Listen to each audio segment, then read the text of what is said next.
இதுக்கு பதில் சொல்லுங்க சார். சிறுதானியம் மட்டும் சாப்பிட்டதுனால யாராவது சுகர் மாத்திரை நடத்தியிருக்காங்களா?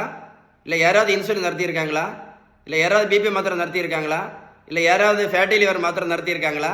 இல்லை யாராவது வெயிட் குறைச்சிருக்காங்களா? கமெண்ட்ஸில் எழுதுங்க சார். சிறுதானியம் மட்டும் சாப்பிட்டதுனால.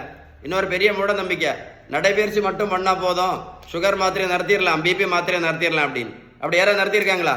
நல்லா கேட்டுடுங்க. 1 கிலோமீட்டர் நடைபயிற்சி பண்ணினா கூட 40லேருந்து 50 கேலரி மட்டும்தான் இருக்க முடியும். அதனால நடைபயிற்சி மட்டும் பண்ணி எந்த மாத்திரையும் கண்டிப்பாக நடத்த முடியாது. புரிஞ்சுதா? இது ஒரு பெரிய மூட நம்பிக்கை. ரைஸ் சாப்பிட்றதால தான் சுகருக்கு மாத்திரை போட்டுட்டு இருக்கோம், ரைஸ் சாப்பிட்றதால இன்சுலின் போட்டுட்டு இருக்கோம், அப்படிதானே? பெரிய மூட நம்பிக்கை. நான் ஒரு கேள்வி கேட்குறேன், பதில் சொல்லுவீங்களா? வட இந்தியாவில் அவங்க ரைஸ் சாப்பிடவே மாட்டாங்களே, என்னைக்காவது தான் சாப்பிடுவாங்க.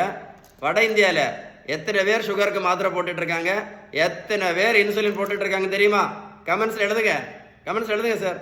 இன்னொரு பெரிய மூட நம்பிக்கை, சுகருக்கும் ப்ரெஷருக்கும் மாத்திரை மட்டும் சாப்பிட்டா போதும் எல்லாம் சரியாயிரும் அப்படின்னு. அப்படி யாருக்கா சரியாயிருக்கா? மாத்திரை மட்டும் சாப்பிட்டதுனால.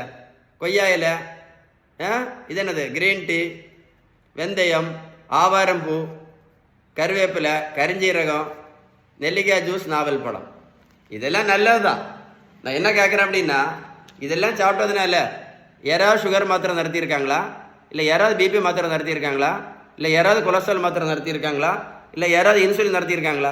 சுகருக்கு ஒரே ஒரு மாத்திரை போட்டுட்டு இருந்த சுகர் பேஷண்ட்டு இப்போ 3 மாத்திரை போட்டுட்டு இருக்காங்களே. சுகருக்கு மாத்திரை மட்டும் போட்டுட்டு இருந்த பேஷண்ட் இப்போ இன்சுலின் போட்டுட்டு இருக்காங்களே. வெந்தயம், கருவேப்பிலை, கரிஞ்சீரகம், மாங்காய் இலை, கொய்யா இலை, சிறுதானியம். சொல்லுங்க, நல்லா கேட்டுடுங்க.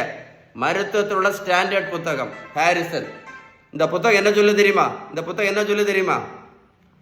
சுகர், ப்ரெஷர், கெட்ட கொலஸ்ட்ரால், ஃபேட்டி லிவர், பித்தப்பைக்கல், உடல் பருமன், பிசிஓடி, இந்த 7 நோய்க்கும் அவங்க சொல்லக்கூடிய ஒரே ஒரு ட்ரீட்மெண்ட் மட்டும்தான், கரெக்ட் ட்ரீட்மெண்ட், பேலன்ஸ் டயட் மட்டும்தான்.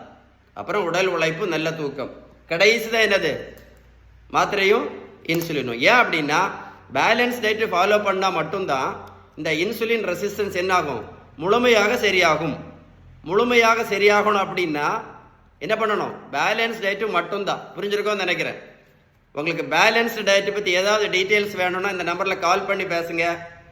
யாருக்காவது ஹெல்ப் பண்ணணும்னு விருப்பம் இருந்தால் இந்த வீடியோவை லைக் பண்ணி ஷேர் பண்ணுங்கள். ஷேர் பண்ணிங்கன்னா நிறைய பேருக்கு யூஸ்ஃபுல்லாக இருக்கும். ஏதாவது டீட்டெயில்ஸ் வேணும்னா கமெண்ட்ஸில் GOOD குட் அப்படின்னு டைப் பண்ணுங்கள். கண்டிப்பாக உங்களுக்கு ரிப்ளை பண்ணுவேன்.